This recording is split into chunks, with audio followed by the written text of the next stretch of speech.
പറഞ്ഞ ശരിയാണോ അല്ലയോന്നൊന്നും അറിയാതെ ഇവിടെ കിടന്ന് ഒച്ചയും ബഹളവും ഒന്നും ഉണ്ടാക്കാൻ നിൽക്കണ്ട. നീ കൂടുതൽ ഡയലോഗ് പറയാൻ നിൽക്കരുത് കേട്ടോ.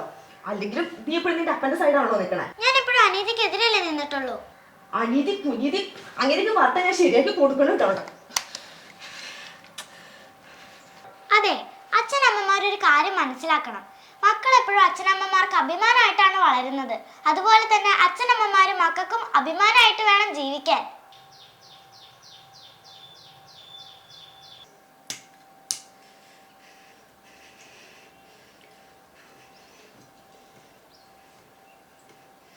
അപ്പൊ ഇപ്പൊ വന്നേയുള്ളൂ, ഇപ്പൊ തന്നെ അടിയുണ്ടാക്കാനാണോ പ്ലാൻ? ഒന്ന് ബാത്റൂമിൽ നിന്ന് ഇറങ്ങിക്കോട്ടെ, അത് കഴിഞ്ഞ് ചോദിച്ച മനസ്സിലാക്കിയിട്ട് എന്ത് വേണമെന്ന് വെച്ചാൽ ആയിക്കോ. അല്ല ഇതെന്താ ഇതൊക്കെ തന്നെ? ഇതൊക്കെ വെച്ച് അടിച്ചു കഴിഞ്ഞാൽ ചത്തുപോകും, പിന്നെ ജയിലിൽ പോയി കിടക്കേണ്ടി വരും.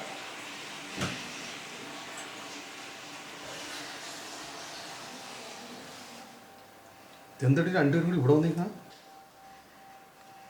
ഒന്നെ എന്താണ്? നിങ്ങളിന്ന് ഉച്ചയ്ക്ക് എവിടെയായിരുന്നു? ഞാൻ ഓഫീസിൽ. അല്ലാണ്ട് ഞാൻ എവിടെ?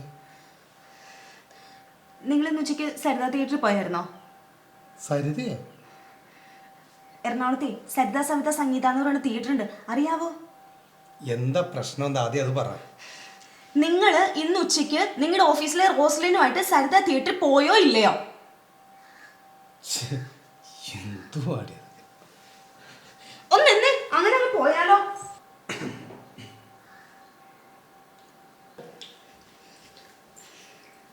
നിങ്ങളൊരു ചിരിയും ചിരിച്ചും ഇങ്ങ് പോന്നായിരുന്നല്ലോ. ഞാൻ ചോദിച്ചതിനോട് ഉത്തരം പറ. തൊണ്ടയിൽ വെള്ളം ഉറങ്ങട്ടെ. എന്താ നിന്റെ പ്രശ്നം? അമ്മ ചോദിച്ചതിനപ്പോ ഉത്തരം പറ.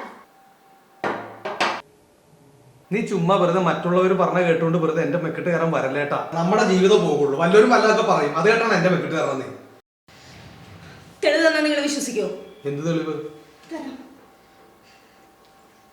നോക്ക്, നിങ്ങളും റോസ്ലിനും തിയേറ്ററിൽ ഇരിക്കണ ഫോട്ടോയാത്. എടി ഇത് AI ആയിരിക്കുള്ളൂ. ഇപ്പൊ ഇതുപോലെ ഒരുപാട് AI വരുന്നുണ്ട്. വലിയ വലിയ ആൾക്കാരുടെ കൂടെ ഇതുപോലെ ലേഡീസ് ഒക്കെ വരുന്ന രീതിയിലുള്ള AI ഇറങ്ങുന്നുണ്ടല്ലോ. അല്ലാണ്ട് നീ ഉദ്ദേശിക്കുന്ന പോലെ അല്ലത്. ഇത് AI ആണത്, ഇല്ലേ? കണ്ട ഇത് ശരി, ഞാൻ വിശ്വസിക്കാം.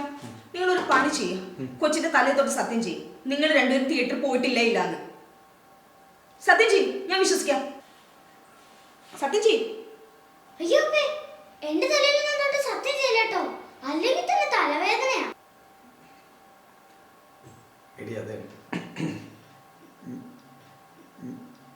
ഈ റോസിലിന് ചെറിയൊരു പ്രാന്തുണ്ട്. പ്രാന്തോ? ആ പ്രാന്തല്ല, ഈ റോസിലിന് സിനിമ കാണണമെന്നുള്ളൊരു ഭ്രാന്ത് ഭയങ്കരമാണേ. അപ്പോൾ ആ ഒരു ഇതിൽ അവൾ എന്നോട് വന്ന് പറഞ്ഞു സിനിമ കാണാൻ പോകാമെന്ന് പറഞ്ഞ് എൻ്റെ കയ്യും കാലും പിടിച്ചപ്പോൾ ഞാൻ അവളുടെ കൂടെ പോയത്. അല്ലാണ്ട് നീ ഉദ്ദേശിക്കുന്ന പോലെ വേറെ ഒന്നുമില്ല. അവക്കേ സിനിമ കാണാനുള്ള ഭ്രാന്തല്ല, കൊച്ചിവിടെ നിൽക്കണം. എന്നെ കൊണ്ടത് പറയിപ്പിക്കരുത്. നിങ്ങൾ ചതിക്കുമായിരുന്നല്ലേ? കേൾക്കണ്ട,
എന്നാലും സമയം നിങ്ങളെന്നോട് ഇങ്ങനെ ചെയ്യുന്ന ഒട്ടും പ്രതീക്ഷിച്ചില്ല.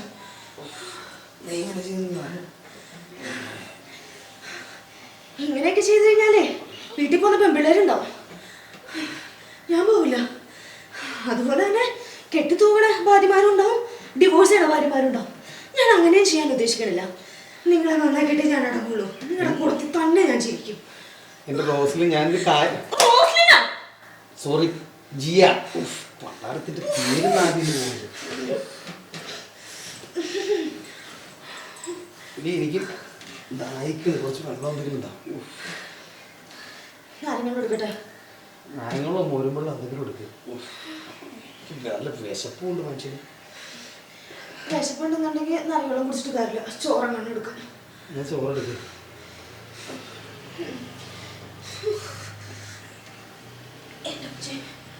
ആ പിന്നെ പപ്പ ഞാൻ ട്യൂഷന് പോവാണേ. എങ്ങാണെങ്കിലും പോകും.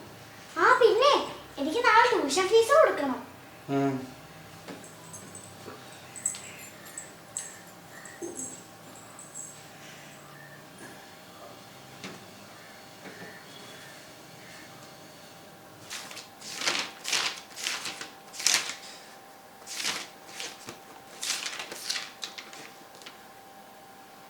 നിന്റെ അമ്മ എന്നെ തല്ലിയപ്പോ നീ നിന്നങ്ങോട്ട് തല്ലി അല്ലേ? അനീതി എവിടെ കണ്ടാലും പോരാടുന്നല്ലേ എന്നെ പപ്പ പഠിപ്പിച്ചിരിക്കുന്നത്. നാളെ ഞാൻ ട്യൂഷന് പോട്ടെ.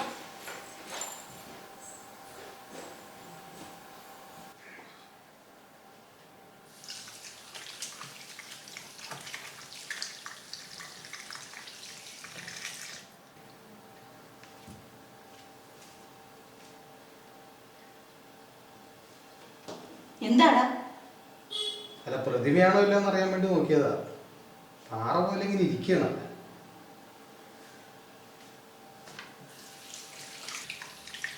അന്നിലെ നീ വയറ്റിലല്ല ഞാൻ ജനിച്ചത്. അതുകൊണ്ട് ഞാൻ മറക്കാൻ ശ്രമിക്കുക. പട്ടിയെ തല്ലണ പോലെ എന്നെ അവിടെ ഇട്ട് തല്ലി. ഒന്ന് ഇടപെടാൻ പറ്റുമോ എന്റെ ഇടയിൽ? പേപ്പടി തല്ലിക്കൊല്ലുന്നത് ആദ്യമായിട്ടും തല്ലല്ലോ.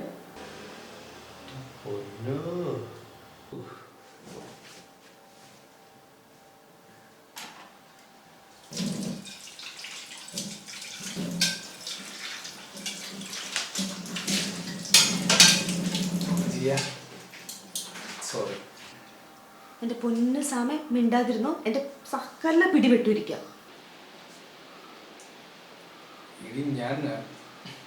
നീ എന്താ എന്നെ മനസ്സിലാക്കാത്തത്?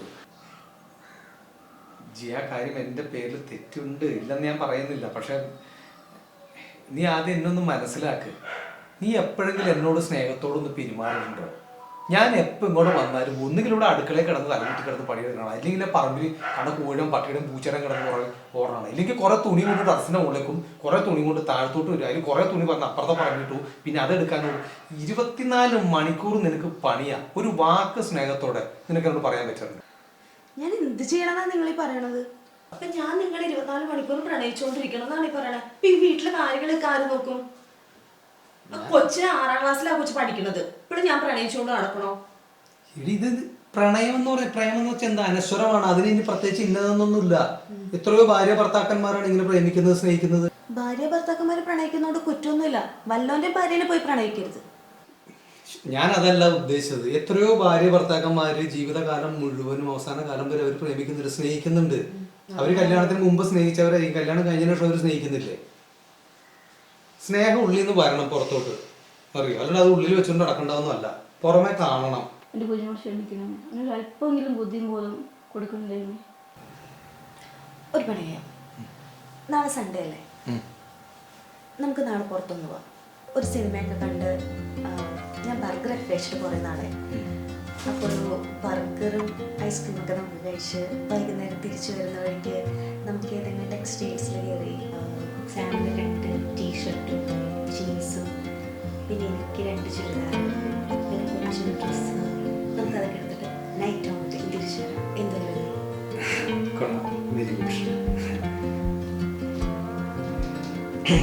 ഈ ഞാൻ നിന്നോട് എന്തായാലും പറഞ്ഞിട്ടുണ്ടെങ്കിൽ നീ എന്നോട് ക്ഷമിക്കട്ട. സോറി. ഈ ഓപ്പൺ ആവുന്നില്ല എന്ന് പറഞ്ഞ് എന്നെ എപ്പോഴും ഇങ്ങനെ ശല്യപ്പെടുത്തുന്നത് ശരിയല്ലെന്ന് എനിക്കറിയാം. ഇല്ല, എൻ്റെ ഭാഗത്ത് തെറ്റുണ്ട്, അതെനിക്കറിയാം. ഞാൻ സാമാനായിട്ട് സമയം തരുന്നത് അങ്ങനെ ആയിരിക്കില്ല. ഇത് ഞാൻ എന്തായാലും ഓപ്പൺ ആയിരിക്കും. അതല്ല, ഞാൻ നിന്നെ ഒരുപാട് ബുദ്ധിമുട്ടിക്കുന്നുണ്ട്. കാരണം സ്നേഹം ഉള്ളിൽ വെക്കുന്നത് ഒരു പക്വതയാണ്, എനിക്കറിയാം. ഇങ്ങനെ അത് ഓപ്പൺ ആവണമെന്ന് പറഞ്ഞത് ചൈൽഡിഷ് ആയിട്ടുള്ളൊരു വേടാണ്, എനിക്കറിയാം. ഞാനത് സോറി. നീ ഓപ്പൺ ആവണമെന്ന് ഞാൻ പറയില്ല. പക്വത ഉള്ളൊരു ഭാര്യ എപ്പോഴും സ്നേഹം ഉള്ളിലായിരിക്കും. അങ്ങനെയൊന്നുമില്ല, എനിക്ക് സമയം എന്തായാലും ഓപ്പൺ ആയിരിക്കും. നീ ഇങ്ങനെ ഓപ്പൺ ആവണ്ട. നീ ഇങ്ങനെ ഓപ്പൺ ആയാൽ താങ്ങാനുള്ള ബാങ്ക് ബാലൻസ് എൻ്റെ കയ്യിലില്ല.